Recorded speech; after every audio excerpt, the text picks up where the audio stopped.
Hello, this is Dr. Lee Hildebrand. I'm enthused to get into my next topic for my YouTube video today, and that is how to avoid gaslighting. I want to teach you today how to recognize gaslighting, what are some of the aspects that go into gaslighting, and how to protect yourself against gaslighting in relationships with other people. Now, when we think about gaslighting is basically a series of manipulative steps that someone else takes in conversation with you to try to give you the impression that your ideas are bunk, that you're wrong, that it's all your fault. If there's a situation involved, that somehow it's all your fault, and that you're kind of crazy. Your thoughts are not based in rationality, and that they are clearly right. Now, gaslighting is a term that has become popular, especially in recent years, both in popular culture and in mental health. And you've probably heard this phrase or term used, so I thought it would be important to address that and provide some helpful tips. Now, in terms of gaslighting, just about anybody can use gaslighting. And some people use it as a basically paradigm for how they approach communication with other people and how they control, dismiss, and minimize other people. And sometimes when we find ourselves in the midst of communication with a gaslighter, we can feel like maybe something is wrong with me. Maybe I am crazy. Maybe my ideas are not on point. It can be very discouraging. So it's important to be able to recognize this, and that way it's going to be easier for you emotionally inside of yourself as you're dealing with it to disarm the gaslighter, at least in terms of your own mind, and then take steps to deal with it. Now, in terms of gaslighting, it does tend to correspond in a lot of cases with narcissistic tendencies and also narcissistic personality disorder. People with narcissistic personality disorder, more often than not, do use this technique of gaslighting in order to control those that are in their midst and get more supply from them.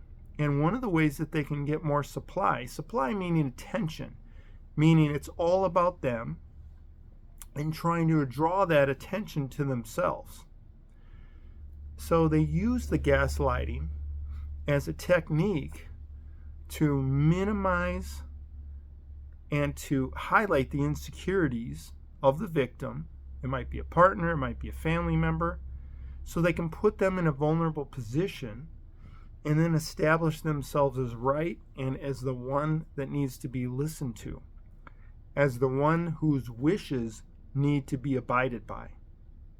And this clearly can become a very big problem in relationships, to be in the midst of somebody like this. Now, there are some situations with gaslighters where they're not necessarily, they wouldn't meet criterion for a narcissistic personality or or something of that nature. Another thing that people like to do with gaslighting is they like to flip the roles.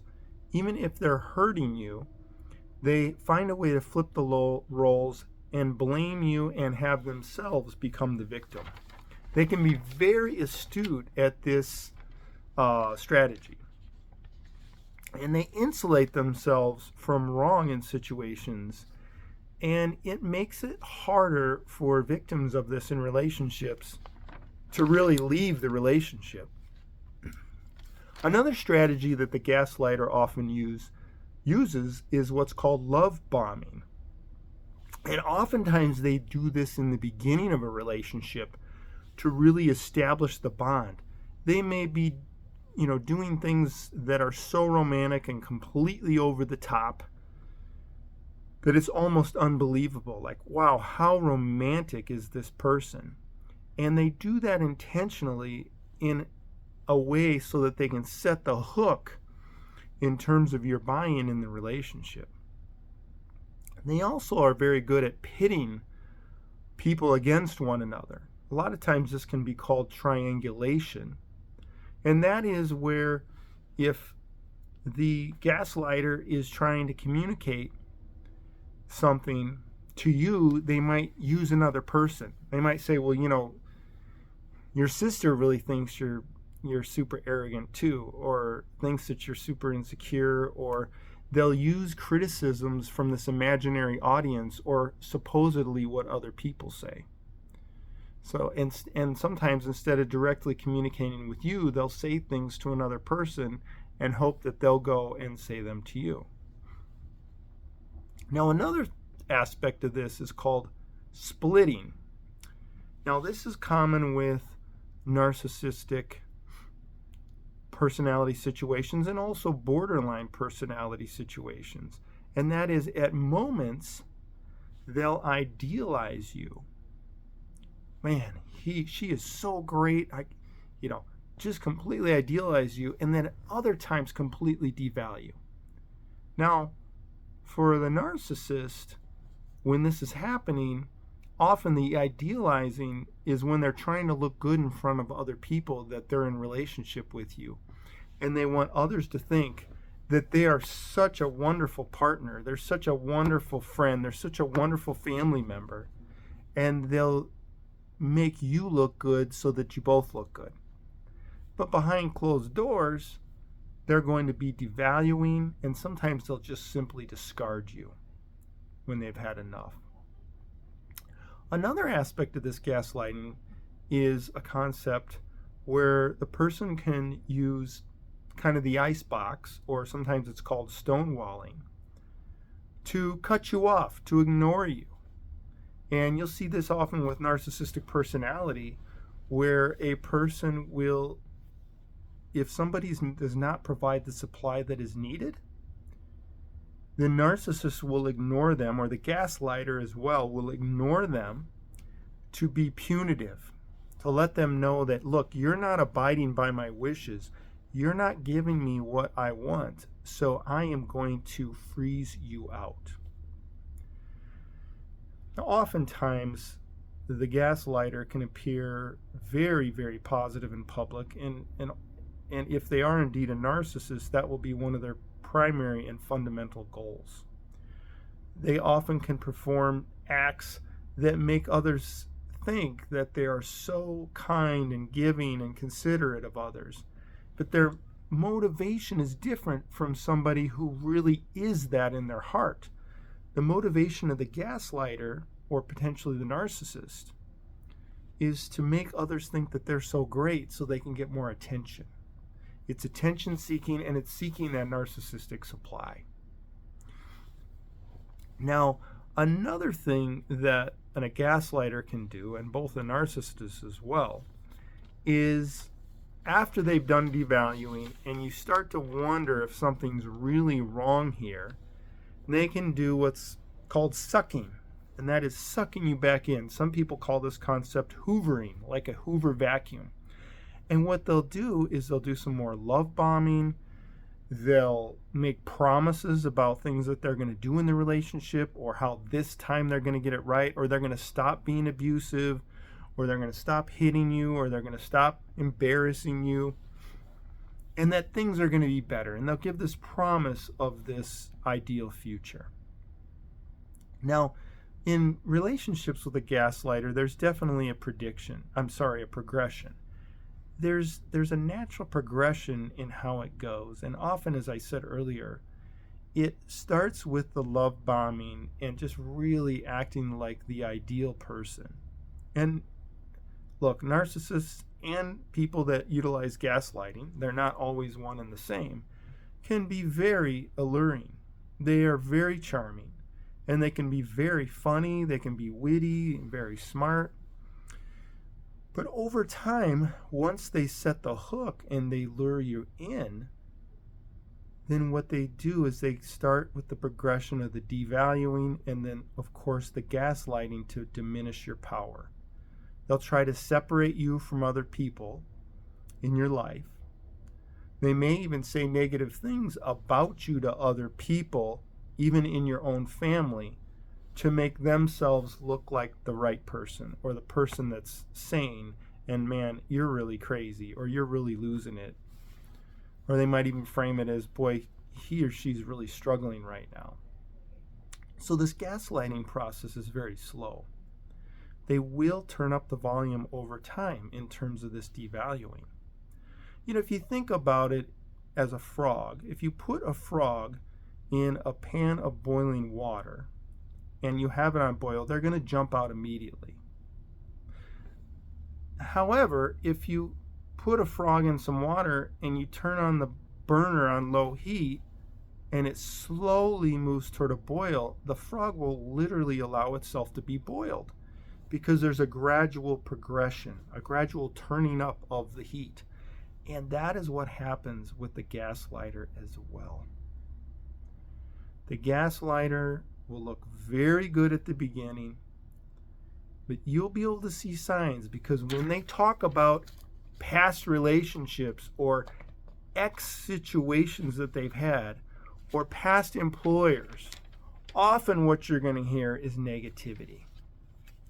They're going to be negative about those situations. They're going to blame other people. It was my boss's fault. My past girlfriend was just totally self-centered. It was all her fault.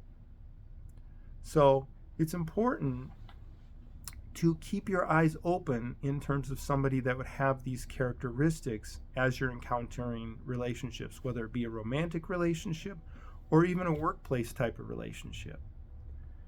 Because the gaslighter will deny responsibility, they are going to attack or accuse you, and they will role reverse. When in fact they're being the abuser, they will flip it and make themselves the victim and indict you as the offender in these situations. So in order to try to get you to stay, they'll sometimes use fear through threats or obligatory statements like, look what all I have done for you. I've done so much for you. How could you leave me? And they'll use guilt.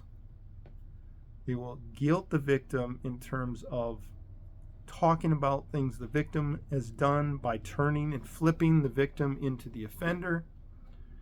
And they will use any manipulation they can to keep you in an unpowerful position, for them to be in a more powerful position, and for them to be right. And another clue is they will never admit when they're wrong. No matter what the circumstances are, a gaslighter will not admit that they potentially did something wrong in a situation. That is another big red flag. So let's ask ourselves, if these things are gaslighting, what is not gaslighting? Well, not gaslighting, sometimes people can be in a bad mood, or they can have a difficult day, or they might get a little defensive in a conversation. They might tend to blame you a little bit more than take responsibility. Some people aren't the best communicators. They may have situations where they have insight later where they realize they were a bit off, but in the current situation, they just didn't communicate as well as they would like.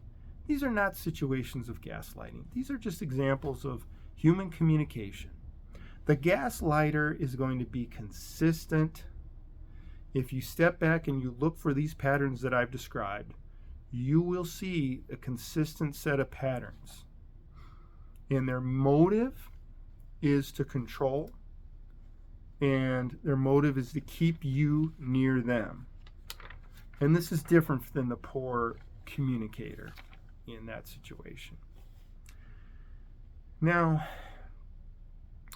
a few clues that can help you determine if you potentially are in a relationship with a gaslighter are these. Has the person told you that people close to you have said really bad things about you? They may even take things from you. They may intentionally make things disappear just to play games or blame you for losing things. Do they potentially turn a child or your own child against you or undermine you? Or if they deny that things have happened that you know as a fact have happened, like certain kinds of abuse? Or if you had friends approach you and say that they're concerned? Do you have a situation where a majority of issues seem like they indicate it's all your fault? Or do you have a situation where your partner possibly habitually cheats on you and then blames you for not giving enough affection? These are all examples that may be warning signs to you that you are in a relationship with a gaslighter, or potentially, like I said earlier, this person could have a narcissistic personality. And sometimes you'll see this with borderline personality as well, and then other times you'll just see it operating in and of itself. So tips in dealing with the gaslighter is it is not possible to be in an effective and healthy relationship with somebody that is gaslighting you.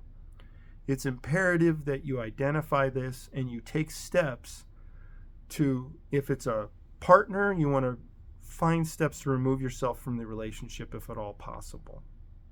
If it is a family member or a friend, if it's a friend, you probably want to remove yourself from the relationship. If it's a family member, you probably want to limit contact. You want to have good boundaries, and you want to be able to limit the contact that you have to get the least exposure that you have to the gaslighting situation. In conclusion, I want to say you do not deserve to be in a relationship with somebody that is gaslighting you. You are valuable, you are worthy of respect, and you deserve to be treated with kindness, compassion, and understanding.